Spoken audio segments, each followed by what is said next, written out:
ಆಯಾ ಸಂದರ್ಭಕ್ಕೆ ಎಷ್ಟೆಷ್ಟು ಖಾಲಿ ಆಗ್ತಿದ್ವು ಎಲ್ಲವೂ ಫಿಲಪ್ ಆಗ್ತಿದ್ವು. ಇದು ಮೊದಲಿಂದ ಇವರು ಬ್ಯಾಕ್ಲಾಗ್ ಮಾಡ್ಕೊಂಡು ಬರ್ತಾ ಇರೋದು. ಅದೇನಾಗಿದೆ ಈಗ ಒಮ್ಮೆಲೇ ಜಾಸ್ತಿ ಆಗಿಬಿಟ್ಟಿದೆ. ಸುಳ್ಳಿಗೂ ಸಾಕ್ಷಿ ಅವರೇ ಕೊಡಬೇಕಲ್ಲ, ನಾನು ಕೊಡಲೇನ? ಸುಳ್ಳು ಹೇಳಿ ತಪ್ಪಿಸ್ಕೊಳ್ಬಾರ್ದು. ಅಧಿಕಾರದಲ್ಲಿ ಈಗ ಅವ್ರು ಇದ್ದಾರಲ್ಲ, ಈಗ ಓಕೆ, ಅವ್ರ ಮ್ಯಾನಿಫೆಸ್ಟೋ ತೆಗೆದು ಹೇಳ್ರಿ. ಮ್ಯಾನಿಫೆಸ್ಟೋದಲ್ಲಿ ಏನು ಹೇಳಿದ್ದಾರೆ ಅವರು? ಇಷ್ಟು ಹುದ್ದೆಗಳು ಇದುವರೆಗೂ ಖಾಲಿ ಇವೆ. ನಾನು ಬಂದ ತಕ್ಷಣ 1ನೇ ವರ್ಷದಲ್ಲಿ 1 ಲಕ್ಷ, 2ನೇ ವರ್ಷದಲ್ಲಿ ಎಷ್ಟು ಉಳಿದಿದ್ರು ತುಂಬ್ತೀನಿ ಅಂದರು. ಈಗ ಅವರ ಅಂಕಿಅಂಶದ ಪ್ರಕಾರ 2,84,000 ಹುದ್ದೆ ಖಾಲಿ ಇದೆ. ತುಂಬಬೇಕಾಗಿದ್ದು ಜವಾಬ್ದಾರಿ ಯಾರು? ಓಕೆ, BJP ತುಂಬಲೇ ಇಲ್ಲ ಅಂತ ಇಟ್ಕೊಳ್ಳಿ, ನಮ್ಮನ್ನು ಅಧಿಕಾರದಿಂದ ತೆಗೆದಿದ್ದಾಕೆ? ನಾವು ತಪ್ಪು ಮಾಡಿದ್ದೀವಿ ಅಂತ ತಾನೆ. ಈಗ ನೀವೇನು ಸರಿ ಮಾಡಿದ್ರಾ? ನಾವು ಪ್ರಶ್ನೆ ಮಾಡೋಕ್ಕೆ ಬರೋದಿಲ್ಲ. ಮೊದಲು ನಿಲುವನ್ನು ಯಾಕೆ ಬದಲಾಯಿಸಿದ್ರು ಅಂದರೆ, ಈಗ ಯಾವ ಸಮುದಾಯಗಳಿಗೆ ಅನ್ಯಾಯ ಆಗಿರ್ತದೆ ನೋಡಿ, ಕೋರ್ಟ್ಗೂ ಹೋಗಿದೆ, ಇನ್ನೂ ಕೇಸ್ ಇದೆ. ಸರ್ಕಾರ ಇದಕ್ಕೆ ಒತ್ತಡ ಹಾಕದೇ ಇರಲಿಕ್ಕೆ ಕಾರಣವೂ ಇದೆ.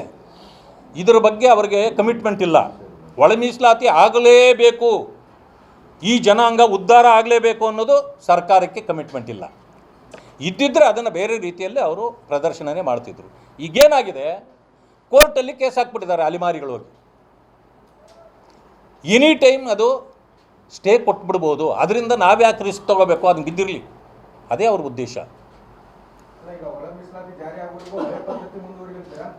ಯಾವ ಪದ್ಧತಿ? ನಾನು ಯಾವ ಪದ್ಧತಿ ಮುಂದುವರಿಬೇಕು ಅಂತ ಹೇಳಲ್ಲ. ಈಗ ಮಾಡೋದೇನೋ ಅವರು ಪದ್ಧತಿ, ನಾವು ಏನು ಮುಂದುವರಿಸ್ತೀವಿ ಅಂತ ಜನರಿಗೆ ಹೇಳ್ಬೇಕು ಅವರು.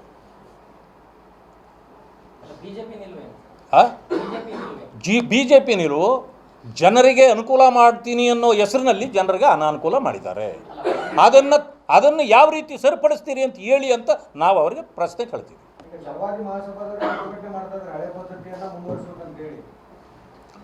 ನೋಡಿ, ಜನರು ಯಾರಿಗೆ ಅನ್ಯಾಯ ಆಗಿರ್ತಾರೋ ಅವರು ಹೋರಾಟ ಮಾಡ್ತಾರೆ, ನ್ಯಾಯ ಅವ್ರಿಗೂ ಕೊಡಬೇಕು. ಹಳೇ ಪದ್ಧತಿಯನ್ನು ಮುಂದುವರಿಸೋದಾದರೆ ಒಳ ಮೀಸಲಾತಿ ಹೆಂಗಾಗುತ್ತೆ? ಅದು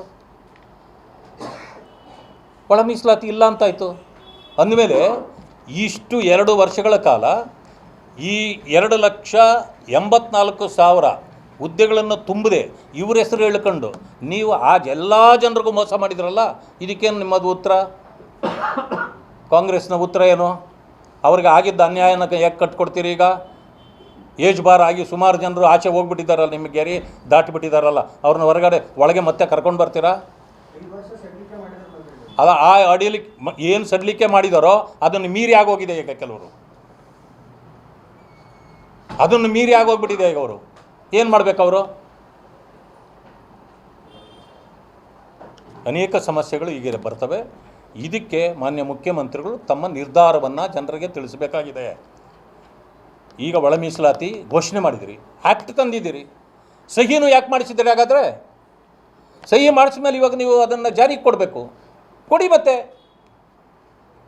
ಕೊಡೋಕ್ಕಾಗಲ್ಲ ಅಂತಂದರೆ ಏನು ಮಾಡ್ತೀನಿ ಅಂತ ಜನರಿಗೆ ಹೇಳಿ. ಈಗ ಕಾಯ್ತಾ ಇದ್ರಲ್ಲ ಈಗ ಇಷ್ಟು ದಿವಸ, ಒಳ ಮೀಸಲಾತಿ ಸಿಕ್ಕಲಿಲ್ಲ ಅನ್ನೋ ಕಾರಣಕ್ಕೆ ನೀವು ಅಧಿಕಾರಕ್ಕೆ ಬಂದಾಗಿಂದ ಏನೂ ಸವಲತ್ತುಗಳನ್ನು ಕೊಡದೆ ನಿಲ್ಲಿಸಿದ್ದೀರಲ್ಲ. ಈ 3 ವರ್ಷಗಳ ಸವಲತ್ತುಗಳು ಪರಿಶಿಷ್ಟ ಜಾತಿ ವರ್ಗಗಳಿಗೆ ಯಾವ ರೀತಿ ತಲುಪಿಸ್ತೀರಿ ಈಗ ಹೇಳ್ರಿ ನೋಡೋಣ. ಅದನ್ನು ಹೇಳ್ರಿ.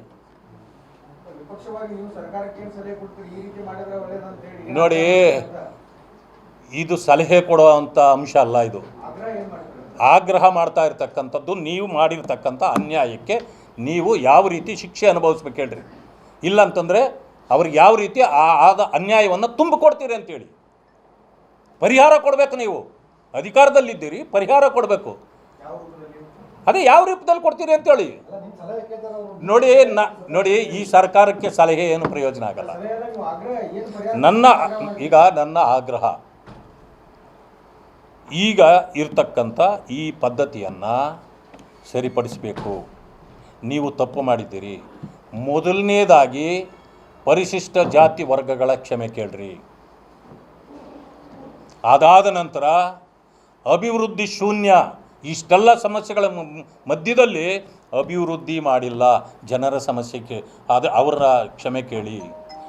ಇದರ ಮಧ್ಯದಲ್ಲಿ 2,84,000 ಹುದ್ದೆಗಳನ್ನು ತುಂಬಿದೆ ಯುವಕರಿಗೆ ಅನ್ಯಾಯ ಮಾಡಿದ್ದೀರಿ, ಅವ್ರ ಕ್ಷಮೆ ಕೇಳ್ರಿ.